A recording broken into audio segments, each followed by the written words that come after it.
Assalamualaikum warahmatullahi wabarakatuh.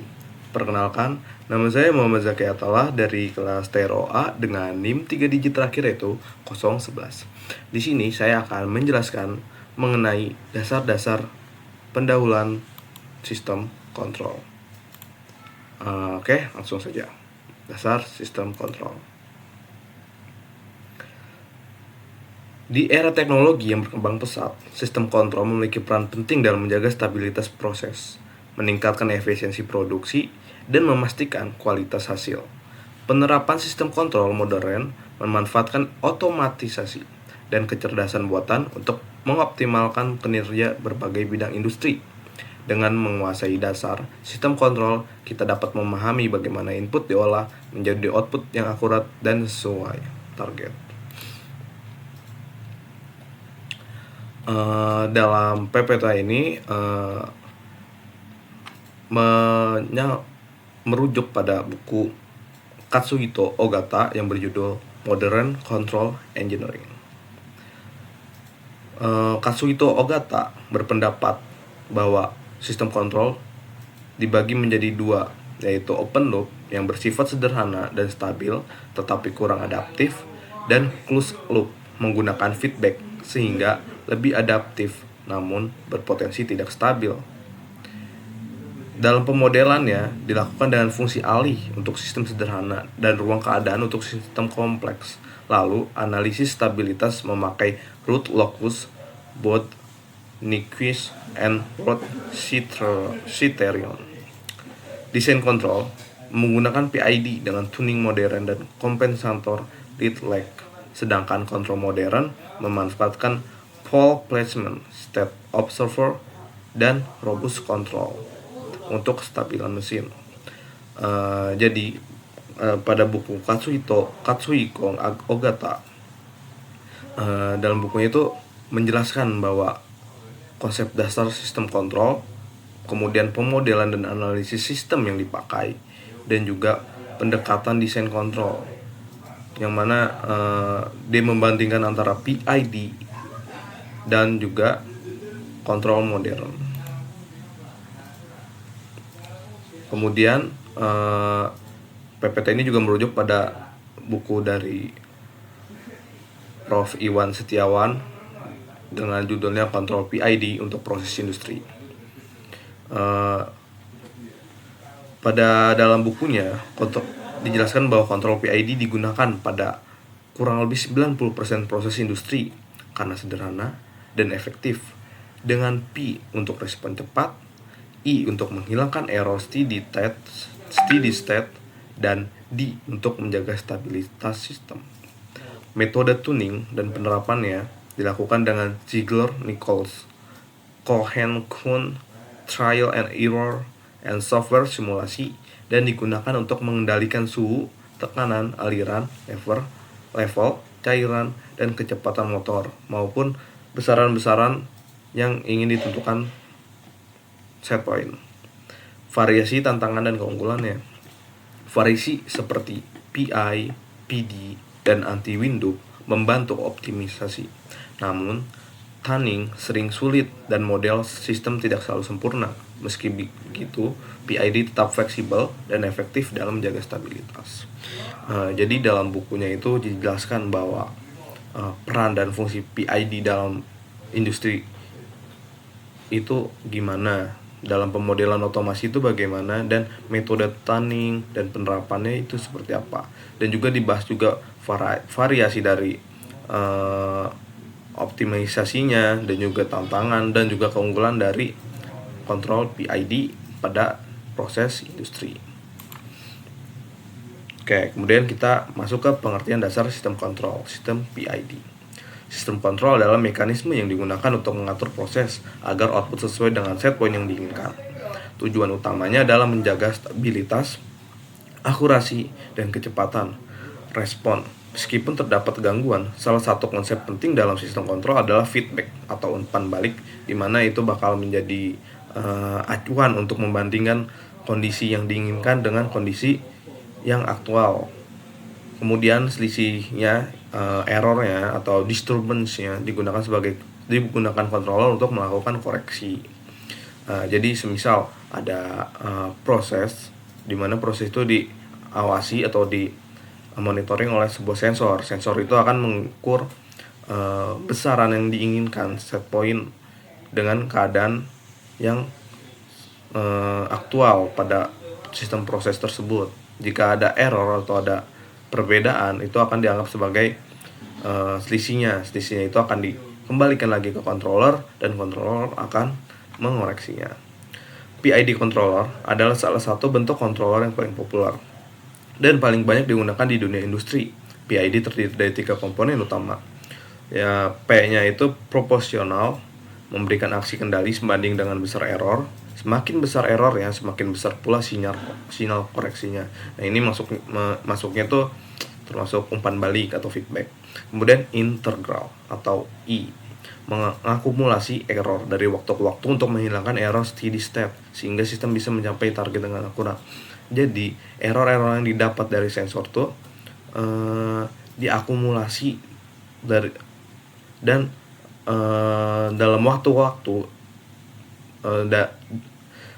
error itu dikoreksi sehingga error-error yang kedepannya yang bakal terjadi itu bakal gimana ya bilangnya, diminimalisir. Kemudian derivatif atau PID atau D-nya itu derivatif, dia akan bereaksi terhadap laju perubahan error sehingga mampu mempercepat respon sistem sekaligus meredam osilasi. Jadi saat terjadi error, yang bereaksi itu adalah derivatifnya. Jadi responnya tuh bakal dalam mengatasi error itu bakal lebih cepat dan sekaligus meredam gangguannya.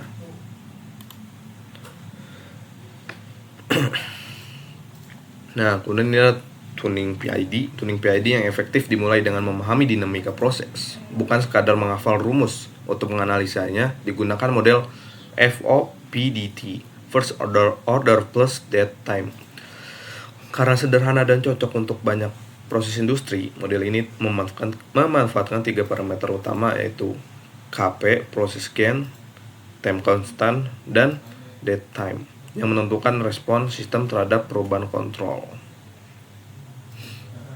Nah, kemudian pengaturan kontrolnya. Dalam praktiknya kontrol PI lebih sering digunakan dibanding PID karena komponen D cenderung sensitif terhadap noise dan dapat membuat output tidak stabil.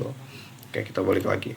Ini kan derivatif. Penjelasannya itu bereaksi terhadap laju perubahan error sehingga mampu mempercepat respon sistem sekaligus meredam osilasi. Namun di sisi lain, derivatif itu cenderung sensitif terhadap noise dan dapat membuat output tidak stabil. Metode IMC, Internal Mode Control, digunakan untuk menghitung parameter P dan I berdasarkan model FOPDT serta menyesuaikan closed loop time constant untuk mengatur tingkat kecepatan dan kestabilan kontrol. Nilai yang kecil membuat sistem respon cepat namun berpotensi overshoot, sedangkan nilai TC besar memberikan respon lebih stabil tapi lebih lambat. Jadi semakin cepat itu tuh kadang tuh nggak terlalu baik karena perlu bekerja lebih kuat, lebih keras lagi sehingga berpotensi overshoot. Atau overshoot itu kelebihan atau ya kelebihan gitu. Sedangkan kalau misalnya nilai TC-nya besar, itu bakal memberikan respon yang lebih stabil tapi lebih lambat. Seperti itu. Nah, kunci keberhasilan tuning sangat bergantung pada kualitas pengujian, akurasi model yang digunakan, dan penyesuaian agresivitas sesuai tujuan kontrol. Jadi sebelum di-tuning itu perlu namanya tuh pengujian atau simulasi, kemudian dibuat akurasi dengan set point atau target yang diinginkan, dan penyesuaian agresivitas sesuai tujuan kontrol. Jadi kecepatannya itu diatur sesuai dengan kecepatan dari yang diinginkan gitu. Misalnya nggak perlu yang cepet-cepet, yang penting stabil gitu. Contohnya seperti itu yang ini. Kemudian dengan pengaturan yang tepat, sistem dapat mencapai keseimbangan antara stabilitas dan kecepatan respon. Dan yang dicari dalam tuning itu yaitu pengaturan yang tepat. Jadi saat kita udah dapat pengaturan yang tepat, tujuan yang kita capai itu ya keseimbangan antara stabilitas dan kecepatan. Jadi yang kita inginkan itu. Kemudian otomasi industri. Otomasi adalah proses menata ulang cara kerja dengan memanfaatkan logika program dan alat mekanis untuk mengambil keputusan dan melakukan aksi, bukan sekedar menggantikan peran manusia. Tujuan utama otomatisasi adalah meningkatkan produktivitas, kualitas produk, efisiensi biaya, dan keselamatan kerja. Jadi jangan anggap bahwa otomatisasi itu menggantikan peran manusia. Tujuannya bukan. Tujuan otomatisasi itu meningkatkan produktivitas, kualitas, efisiensi biaya, dan keselamatan kerja. Jadi kalau misalnya otomatisasi itu fungsinya tuh buat memangkas biaya gaji buruh apa gimana, itu salah ya. Kemudian jenis-jenis otomatisasi terbagi menjadi 3 jenis utama, yaitu fixed automation digunakan pada produksi massal dengan urutan kerja tetap dan sulit diubah. Programmable automation lebih fleksibel karena urutan kerjanya dapat diatur ulang melalui pemrograman, cocok untuk produksi batch. Flexible automation adalah bentuk paling canggih. Nah, kan ada dua tadi, ada fixed automation dan flexible automation. Jadi tuh fixed automation tuh biasanya tuh urutannya kerjanya tuh tetap dan sulit diubah. Dan programmable automation contohnya tuh PLC, yaitu bisa tuh diatur ulang lewat program. Flexible automation ada bentuk paling canggih, mampu memproduksi berbagai variasi dengan cepat dan hampir tanpa jeda penggantian. Jadi kan kalau fixed automation tuh kayak urutannya tetap gitu-gitu aja, dan produk yang dikerjakan ya tetap, nggak bisa sulit diubah, bisa diubah tapi sulit diubah. Kalau programmable automation itu lebih fleksibel, urutan kerjanya yang dapat diatur. Kalau misalnya flexible automation ini bentuk paling canggihnya, dia bisa memproduksi berbagai variasi produk dengan cepat dan bisa diatur ulang juga dengan mudah. Kemudian komponen utama sistem otomatisasi terdiri dari beberapa komponen yang penting, yaitu sensor untuk mendeteksi variabel proses, transmitter untuk mengirim data, untuk menerjemahkan data, PLC atau DGS sebagai pengelola logika kontrol, jadi untuk sebagai CPU-nya atau otaknya, aktuator sebagai pelaksana aksi fisik, sebagai eksekutornya.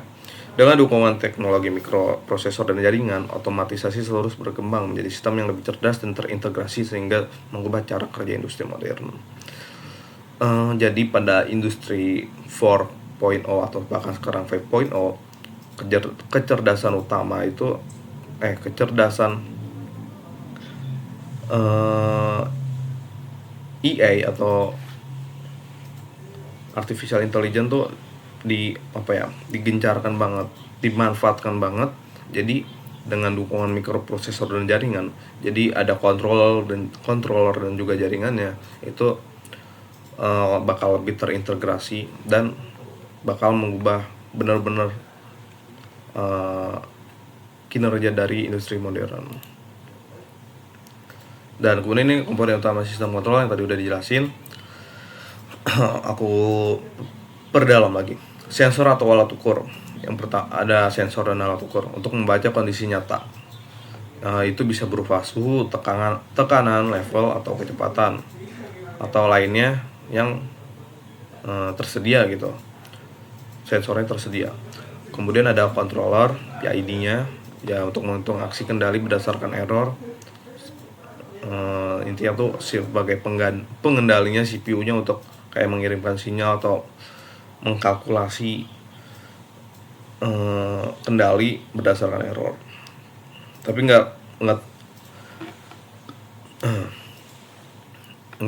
harus error juga, sebenarnya bisa langsung kayak di fix gitu, yang tadi fix automation tuh. Tanpa sensor berarti itu sistemnya tuh kayak misalnya diaturnya 10 menit ya bakal kerjanya 10 menit tanpa ada koreksi dari error. Kemudian ada aktuator, perangkat yang menggerakkan sistem seperti motor, valve, atau heater. Nah ini aktuator juga ada banyak jenisnya, ada juga misal konveyor, terus pompa dan lain-lainnya. Intinya perangkat yang memanipulasi masukan atau input gitu. Kemudian ada plan atau proses sistem fisik yang dikendalikan. Nah ini sebenarnya dalam sistem kontrol itu yang ingin dikontrol tuh ya prosesnya, sistem fisik yang dikendalikannya. Dan kemudian ini ada set point, nilai target yang diinginkan. Dan yang diinginkan itu set pointnya atau misalnya satuan yang diinginkan, misal contoh ada suhu, tekanan, level, dan lain-lain. Kemudian ada feedback loop, jalur umpan balik dari output ke controller. Sebenarnya ada satu lagi namanya feed forward loop.